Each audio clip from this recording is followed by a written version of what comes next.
I'm Laura Dowd. I'm the founder and executive director of Local Foods Connection.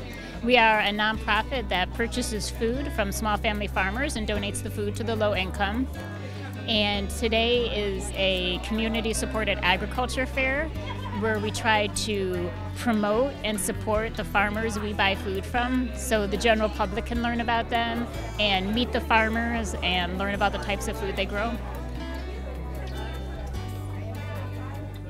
My name is Susan Utz, and my farm name is ZJ Farm, and we have Local Harvest CSA. Okay, and what sort of produce do you offer? We grow everything that you can grow in Iowa, so a real range of products. The kind of traditional things, and then there's some non-traditional things I would say that we grow, and a lot of greens. We do a whole lot of lettuce, different varieties of lettuce.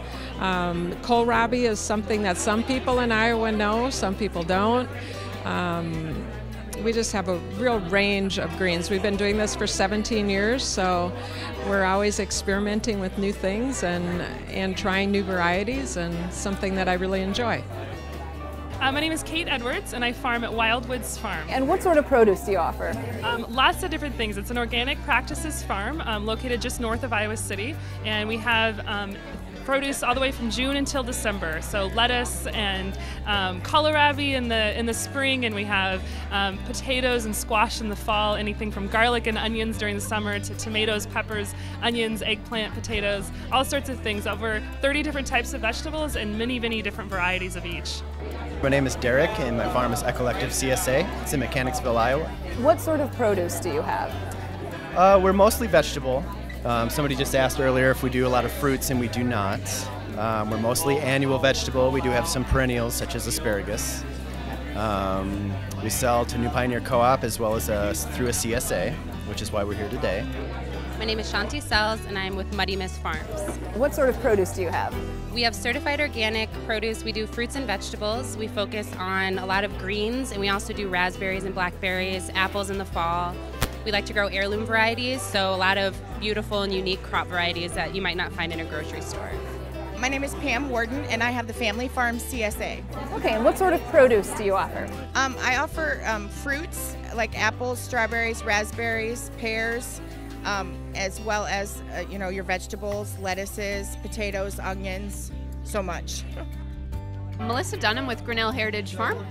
We have a really wide array of produce, anywhere from the spring asparagus to the fall Brussels sprouts.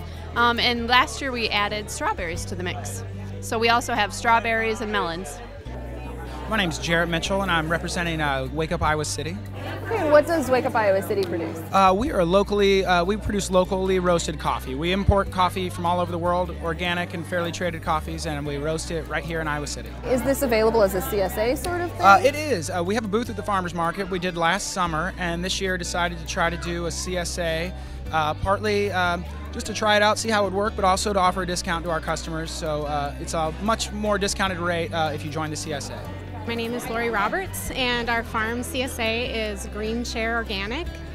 And we're located actually in 3 different locations because we're a joint venture in southeast Iowa. And we're 3 women organic farmers who decided to join forces and create a larger CSA as a group. And what sort of produce do you offer? Pretty much everything that we can grow in the ground. We all grow in high tunnels, and that helps to extend our seasons. So we have produce earlier, and we have produce later in the season. And we also have add-ons like honey and cage-free eggs, and some seasonal berries and things like that. Did you say high tunnels? Yes. What are they? High tunnels are also called passive solar greenhouses, and they collect the sun's heat during the day, store it in the ground, and help us to keep a warmer temperature on our plants. My name is Eric Menzel. I run Salt Fork Farms out of Solon, Iowa. Okay, and what sort of produce do you offer? We offer pretty much every type of vegetable that can be grown in Iowa. It's a long list. And we also offer fruits, small fruits like strawberries and raspberries and blackberries. And we have also started an orchard, so we offer apples. We do have flowers, cut flowers, and herbs as well. Okay. And do you offer eggs, or I see pictures of chickens? We have chickens. We raise our chickens on pasture, so they're free to roam around and to forage for bugs and plants and minerals in the soil. We have eggs that we get from hens, and we also have meat chickens. My name is Rebecca Nyendorf, and our farm is Bloom and Woolly Acres Commercial Garden. We offer a full range of 100% natural vegetables and herbs on our farm specifically, and then we're really proud to collaborate with a lot of local farms to also offer eggs and jam and honey. We also have milk and local artisan bread. My name is Jean Donahue, and I live on Hugh Hill Farm in Iowa City. It's north of Iowa City, about 5 miles. We offer a wide variety of produce and herbs, starting in the spring with rhubarb, sorrel, lettuces, and things like that, and going all the way to the end of December with storage things, say beets, turnips, cabbages, Brussels sprouts, squash, garlic, onions, things like that. Our farm name is Oak Hill Acres. We're at Atlas, Iowa. My name's Terry Taggart, and also my son's Andy and his wife. We bought it in 1997 and got it certified in 1998. So we raise about 30 acres of vegetables now, with rotation of oats and wheat and barley and rye, and then also alfalfa and clover, and for our plow down fertilization.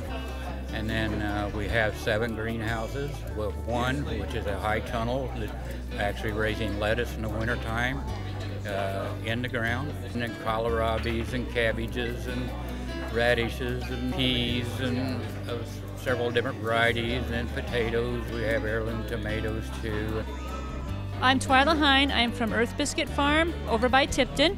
And this is our 3rd year of being a CSA farm. This is kind of a big year for us because we're doubling basically in production. We will have 14 shares available. We're on the original acreage where I grew up, so the place is very special to us. And we also sell eggs additionally to the CSA, brown eggs, and they're extremely good for you. And what sorts of produce do you have? We'll have the regular staples, tomatoes, peppers, potatoes, sweet potatoes, peas, lettuce, all the basics that everyone likes. A CSA is a chance for a consumer to build a close relationship with a farm and the farmer and the farmer's family, to be able to visit the farm they're getting their food from and see the family at work in the fields, learn about the time and energy of planning that goes into running a small produce farm. And it's a mutual commitment between the farmer and the consumer, where the consumer agrees to take risks with the farmer. The consumers usually pay the farmer in advance in February or March for a whole season's worth of food. And then the farmer has that seed money to buy the seeds and get the equipment repaired, maybe expand their operation. And once the harvest season gets underway in late May or early June, the farmers will give food every week to everybody who has bought a share in the farm. Can you tell me one special thing about your farm that might stand out that you want people to know about? The name is unique, Earth Biscuit Farm. I mean, we care about the earth, and we try to be as sustainable as possible. And we love to have people come out and see the place. We've been certified organic since 2009. Great. So a lot of people like the fact that, you know, we've been certified and we have an inspector come out on an annual basis. But we're also a family farm, you know, and we feel like we have a really good open door policy. So if you want to know where your food's grown, you're way more than welcome to come on out to the farm anytime and check it out. Well, definitely the fruit is something special. We really want to focus on trying to provide a mixture of fruit and vegetables in our CSA. We do some wild harvested foods as well. And we also buy from other farmers. So like in the fall, we'll try to have pawpaws in our CSA, which are really unique fruit that other farmers grow in the southern part of Iowa. Yeah, that's pretty unique, I think. The thing that's special about the way we do our CSA is we have a buffet style CSA.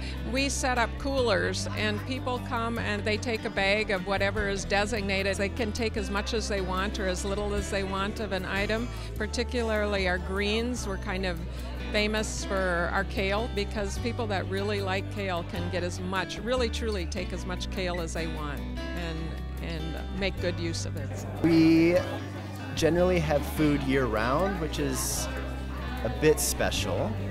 More and more farmers are doing that as they, everybody sort of figures it out. It's sort of a new and old idea, a combination of them where we combine the idea of a root cellar, where we store some root crops, which is an old technology, with greenhouses, so we have some more fresh vegetables, which is more of a new technology. My farm is a lot of fun. I was an engineer and decided to change my life a little bit and become a farmer. And so I am a generation removed from the farm, and so my grandparents were farmers and great-grandparents before them, and I decided to go back to the farm, so to speak. And so I have a huge passion for what I do. One thing that I do is I have people come to my farm to pick up their produce so they can interact with, we have a lot of bottle calves in the spring and in the summer, so they can feed the bottle calves. I have laying hens that the kids can go out and pick the eggs, and then they get to keep the eggs. So they kind of get to interact with the farm and know where their produce is actually coming from and know kind of what a farm is about. The special thing about our farm, I guess, is that we believe in taking care of the land in a way that enriches the soil. So we try to do everything in a natural system. We don't certify organic, but we use organic practices. And we also try to build soil through growing plants on the soil and allowing animals to forage on those plants, giving back to the soil their manure and fertilizer, and breaking down cycles that sometimes can cause the land to be deplete of those nutrients. We use organic practices, and the pictures on the poster show one of our tomato worms who got wasp eggs laid on them, and that's the way we dealt with that pest. Some of the worms we did pick off and feed to the chickens. Chickens are good for eating all kinds of insects and worms. I think that the special part about our farm is that we're truly passionate about what we do, and we really focus on the sustainability, knowing that we can't do everything ourselves, and so we want to work with other farmers and offer as much as we can, but also not try to claim that we can do everything ourselves. We want to keep the local food network going. We want to make sure that that's something that is sustainable and continues in the future. I would just say that because there are 3 farms, we have a lot more risk mitigation. We're doing a lot of overlapping growing, so if one farm, for example, would get a lot of extra rain, another farm, we're spread out enough that another farm may not have that type of rainfall or wind or some sort of horrible event where we would have a tornado or something like that. So that's part of it, but we also are able to grow a larger variety of things because there are 3 farms. I see you have honey too. Yes, we have honey on our farm to help with pollination. We have wildflowers planted on it. We have 3 acres of wildflowers planted to help with beneficial insects. We have help with the bee pollination too, but it also promotes beneficial things like the praying mantis and some of the ladybugs and stuff, and we actually use ladybugs in the greenhouse to control pests because we use no chemicals and stuff, so we do it what's called a natural way, and we've been pretty successful. Great. Okay, thank you very much. Thank you for stopping in, and we'll be seeing you this summer. You're with Local Foods Connection. Yeah. Can you say how this fits into the whole realm of CSAs? Local Foods Connection enrolls low-income families in CSAs. For the farmer, the best situation is if a customer pays for the CSA upfront in full. So in February or March, a person can pay anywhere from $300 to $700, depending on the CSA, for their produce for the growing season. And that expense is usually more than a low-income family can afford. So we cover that expense for the family, and we teach them how to be a member of a CSA, and we teach them about local food, about seasonality, nutrition, cooking, and local agriculture in general. We also offer our clients the option of getting a punch card at the farmers market, and that way we can buy from more farmers than just CSA farmers. And we also have agencies enrolled in our program, so like the Johnson County Crisis Center Food Bank is enrolled on Local Foods Connection, and we might give them credit on a wholesale purchasing account. So they could have $1,000 or more to buy food every week throughout the growing season, and they're going to get the same kind of deal that a grocery store or a restaurant might have because they're buying large quantities. We are run mainly by volunteers. About 80% of the work is done by volunteers, and we always need donations. So please feel free to donate to Local Foods Connection. You can find us on the web.